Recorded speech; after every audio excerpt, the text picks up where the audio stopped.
जब एलियन इस दुनिया पे आएंगे तो वो अपने साथ कितनी मुसीबतें लेकर आएंगे और फिर इस दुनिया में कितनी तबाही मच सकती है, ये सब देखेंगे आप आज की कहानी में। तो चलते हैं आज की कहानी की तरफ।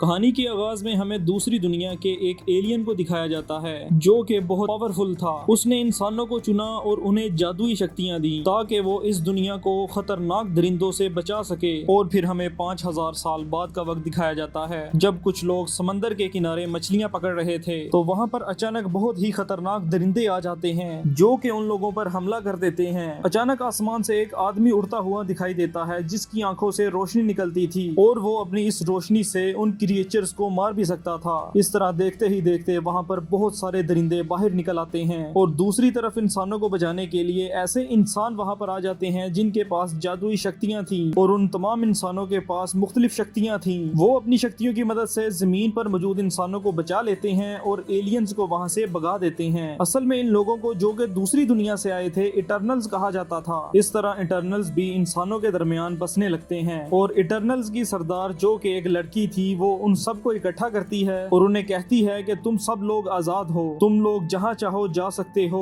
और अपनी मर्जी से जिंदगी गुजार सकते हो। और फिर हमें 5000 साल बाद यानी प्रेजेंट का वक्त दिखाया जाता है और हमें एक लड़की को दिखाया जाता है जिसका नाम सरसी था। वो एक स्कूल टीचर थी। वो बच्चों को क्लास में पढ़ा रही होती है कि अचानक से जलजला आने लगता है और फिर मिट्टी का एक पुतला एक बच्चे पर गिरने लगता है। सरसी उस पुतले को मिट्टी के अंदर बदल देती है और यही उसकी सुपर पावर थी कि वो किसी भी मेटल को राख के अंदर बदल सकती थी। और फिर हमें एक और इंटरनल्स को दिखाया जाता है जो भूरे बालों वाली एक लड़की थी। उसकी खासियत ये थी कि वो किसी का भी रूप ले सकती थी। और सरसी को दिखाया जाता है जो कि एक क्लब के अंदर अपने फ्रेंड का बर्थडे सेलिब्रेट कर रही थी और भूरे बालों वाली इंटरनल्स भी वहाँ ही मौजूद थी। जब वो लोग वहाँ से वापस जाने लगते हैं तो अचानक से एक क्रिएचर निकल आता है। सरसी अपनी पावर्स का इस्तेमाल करती है और उसके हाथ पांव को जमीन के अंदर दसा देती है। सरसी का फ्रेंड बहुत हैरान होता है और उससे पूछता है कि तुम ये कैसे कर रही हो। सरसी उसे बताती है कि ये क्रिएचर्स को हमने आज से 5000 साल पहले खत्म कर दिया था। लेकिन वो क्रिएचर वहाँ से भाग जाता है। उस भूरे बालों वाली इटर्नल का नाम सबराइट था। सबराइट सरसी और उसका दोस्त अपनी जान बचाने के लिए वहाँ से भाग रहे होते हैं कि वो क्रिएचर सबराइट पर हमला कर देता है कि अचानक से वहाँ पर वही आदमी आता है जिसकी आंखों से रोशनी निकलती थी और वो उस क्रिएचर को जख्मी कर देता है। और आंखों से रोशनी निकालने वाले इटर्नल का नाम क्रिस था। और फिर दिखाया जाता है कि क्रिस और सरसी की 5000 साल पहले शादी हो चुकी थी और फिर वो 200 साल बाद एक दूसरे से अलग हो चुके थे। इस तरह वो तीनों इटर्नल्स ये डिसाइड करते हैं कि हमें अपने लीडर के पास जाना पड़ेगा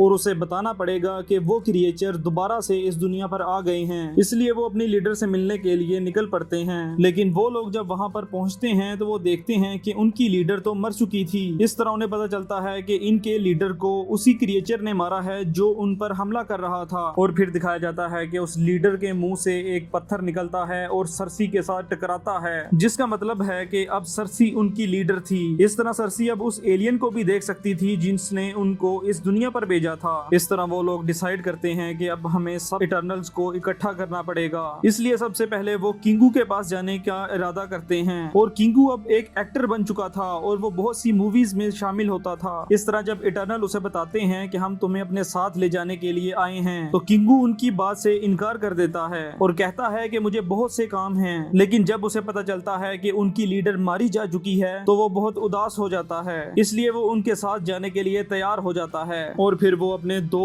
और इटर्नल से मिलने के लिए वहाँ से निकल पड़ते हैं। और फिर वो एक जगह पर पहुँचते हैं जहाँ देखते हैं कि एक बहुत बड़ा क्रिएचर मरा हुआ था। इस तरह हमें वहाँ पर एक और इटर्नल को दिखाया जाता है जिसका नाम गिलगमेश था। इस तरह जब वो लोग उसे बताते हैं कि हमारी लीडर मारी जा चुकी है तो वो भी काफी अफसुर्दा हो जाता है। और फिर दिखाया जाता है कि उनकी एक और इटर्नल साथी वहाँ पर मौजूद थी जो कि एक दरख्त के पास बैठी हुई कुछ बड़बड़ा रही थी और उसे एक दौरा पड़ता था जिसकी वजह से वो किसी पर भी हमला कर देती थी। जैसे ही वो उन पर हमला करने लगती है तो सबराइड वहाँ का सब कुछ चेंज कर देती है और वो उसे याद दिलाने की कोशिश करते हैं कि वो लोग कौन हैं और इस दुनिया में किस लिए आए थे। और उस लड़की का नाम टीना था और वो ये सब कुछ देखकर होश में आ जाती है। इस तरह वो लोग सब बैठकर खाना खाने बुलाने लगते हैं और फिर सरसी को दिखाया जाता है जो कि एलियन से बात करने के लिए दूसरी दुनिया में चली जाती है और उस एलियन को बताती है कि वो क्रिएचर दोबारा जिंदा हो चुके हैं और अब हमें क्या करना चाहिए। एलियन सरसी को कहता है कि अब वक्त आ चुका है कि तुम्हें असल हकीकत बता दी जाए। वो उसे बताता है कि मैंने तुम्हें इस दुनिया के अंदर क्रिएचर को मारने के लिए भेजा था। मैंने एक बीज जमीन में बोया था जिसके लिए हजारों सालों का वक्त चाहिए था और इंसानों की एनर्जी चाहिए थी, और जब मैंने इंसानों और जानवरों को बनाया तो मुझसे एक गलती हो गई जिसकी वजह से वो क्रिएचर भी बन गए और वो लोग जमीन पर मौजूद इंसानों को खा रहे थे और उनकी आबादी खत्म कर रहे थे। इस तरह मैंने तुम्हारे जैसे बहुत सारे इटर्नल्स को बनाया ताकि उन सब को खत्म किया जा सके, और उस एलियन ने इन सब की याददाश्त को मिटा दिया था। और इस तरह उसे पता चलता है कि टीना को जो ख्वाब आते हैं वो असल में उसकी यादें ही हैं। और फिर सरसी दोबारा अपनी दुनिया में वापस चली जाती है और वहां जाकर ये सब कुछ अपने दोस्तों को बताती है और उन्हें कहती है कि हमें सारे इंसानों को बचाना होगा। और उसके बाद वो सब लोग मिलकर अमेज़न के जंगल के अंदर चले जाते हैं जहां पर उनका एक और साथी रहता था जिसका नाम ट्विग था। और फिर जैसे ही रात का वक्त होने लगता है उन पर बहुत सारे क्रिएचर्स हमला कर देते हैं। इस तरह क्रिएचर और इटर्नल्स के दरमियान लड़ाई होने लगती है और ये लड़ाई काफी लंबी चलती है। और फिर दिखाया जाता है कि एक क्रिएचर गिलगमेश को पकड़ लेता है और उसे मार देता है और उसकी पावर को खींच लेता है। इस तरह वो एक इंसानी शक्ल के अंदर बदलने लगता है। और फिर सरसी और क्रिस को दिखाया जाता है कि वो अपने एक और साथी को बुलाने के लिए चले जाते हैं और आखिरकार वो भी उनके साथ चलने के लिए तैयार हो जाता है। और फिर वो लोग मिलकर इराक में पहुंच जाते हैं जहां पर उनकी स्पेसशिप मौजूद थी। जैसे ही वो अपनी स्पेसशिप के अंदर पहुंचते हैं तो वो देखते हैं कि उनकी एक साथी पहले से ही वहां मौजूद थी जिसका नाम मकारी था। वो असल में बोल नहीं सकती थी लेकिन उसकी सुपर पावर थी कि वो बहुत स्पीड से भाग सकती थी। इटर्नल्स के दरमियान उनका एक साथी मौजूद था जो काफी ज़हीन था और वो बहुत बड़ा इंजीनियर था और यही उसकी सुपर पावर थी। और फिर अचानक से वो स्टोन जो सरसी ने अपने गले में पहना हुआ था वो चमकने लगता है। इस तरह उसे पता चलता है कि इमरजेंस होने वाला है। इस तरह वो लोग मकारी को बेचते हैं कि जाके पता लगाओ कि आखिर वो तबाही कहां से शुरू होगी। और इस तरह वो पूरी दुनिया के ऊपर भागती है और आखिर उस जगह का पता लगा लेती है। और फिर अचानक से दिखाया जाता है कि क्रिस उस इंजीनियर की बनाई हुई मशीन को तोड़ देता है और बताता है कि उसने ही उनके लीडर को मारा था। जब उनकी लीडर ने क्रिस को बताया था कि वो दरिंदे निकलने वाले हैं और वो सब इंसानों को मार देंगे, तो फिर क्रिस ने उसको उन दरिंदों के आगे फेंक दिया और मरने दिया। और मरने के बाद दोबारा से वो उसे उसके घर के अंदर छोड़ देता है। क्रिस उन्हें कहता है कि मैं ये तबाही नहीं रोक सकता और अगर तुमने ये रोकने की कोशिश की तो मैं तुम सबको भी मार दूंगा। और ये कहकर वो वहाँ से चला जाता है और साथ ही उनके कुछ साथी भी वहाँ से चले जाते हैं। और फिर वहाँ पर मौजूद इंजीनियर सिरसी का वो स्टोन लेता है और उससे बैंड्स बनाता है जिसकी मदद से वो एक दूसरे से जुड़ जाते हैं। और फिर वो अपनी शिप को लेकर वहाँ से निकल जाते हैं उस जगह की तरफ जहाँ पर तबाही होने वाली थी। क्रिस और स्प्राइट पहले से ही वहाँ पर मौजूद थे।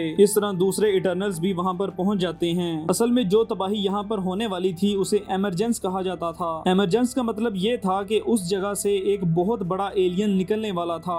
और फिर दिखाया जाता है कि वो तीनों इटर्नल्स अपने बैंड्स की मदद से एक दूसरे के साथ कनेक्ट हो जाते हैं ताकि उस एमरजेंस को रोका जा सके। लेकिन क्रिस वहाँ पर आ जाता है और उन पर हमला कर देता है और मुकाबले में वो लोग भी क्रिस पर हमला कर देते हैं। इस तरह इटर्नल्स के दरमियान लड़ाई शुरू हो जाती है। सरसी अपने साथी से कहती है कि मैं इसको रोकने की कोशिश करती हूँ, तुम क्रिस को रोकने की कोशिश करो। और इस तरह वहाँ पर इटर्नल्स के दरमियान शदीद लड़ाई चलने लगती है। और फिर दिखाया जाता है कि क्रिएचर का सरदार भी वहाँ पर आ जाता है और उन पर हमला कर देता है। और फिर दिखाया जाता है कि वो इंजीनियर अपनी टेक्नोलॉजी की मदद से क्रिस को वहाँ पर बांध देता है। जब सरसी वहाँ पर पहुँचती है तो दिखा जाता है कि स्प्राइट आकर उस पर हमला कर देती है और सरसी को कहती है कि मुझे इंसानों को नहीं बचाना, मुझे इंसानों से नफरत है। और दूसरी तरफ दिखाया जाता है कि वो क्रिएचर टीना की पावर लेने की कोशिश करता है लेकिन टीना अपनी पावर्स की मदद से 2 तलवारें बनाती है और उस क्रिएचर्स को टुकड़ों में काट देती है। और दूसरी तरफ एमरजेंस भी स्टार्ट हो जाता है, मतलब कि जमीन के अंदर से एलियन निकलने लगता है और क्रिस को सरसी पर रहम आ जाता है और वो उसकी मदद करने की कोशिश करता है। इस तरह दोनों ही एमरजेंस को रोकने की कोशिश करते हैं और वो रुक जाता है और उसके बाद क्रिस वहाँ से दूर चला जाता है और इस तरह सब नॉर्मल हो जाता है और वो आम जिंदगी गुजारने लगते हैं। फिर अचानक एक दिन पोर्टल ओपन होता है और वही एलियन उन सब इटर्नल्स को अपने पास बुला लेता है और उन्हें कहता है कि तुम सब लोगों ने एमरजेंस होने से रोका है। मैं अभी तुम सब लोगों को कुछ नहीं कहता लेकिन मैं जब जब वापस आऊंगा तब मैं फैसला करूंगा कि तुम लोगों के साथ मैं क्या करूंगा। और इसके साथ ही कहानी खत्म हो जाती है।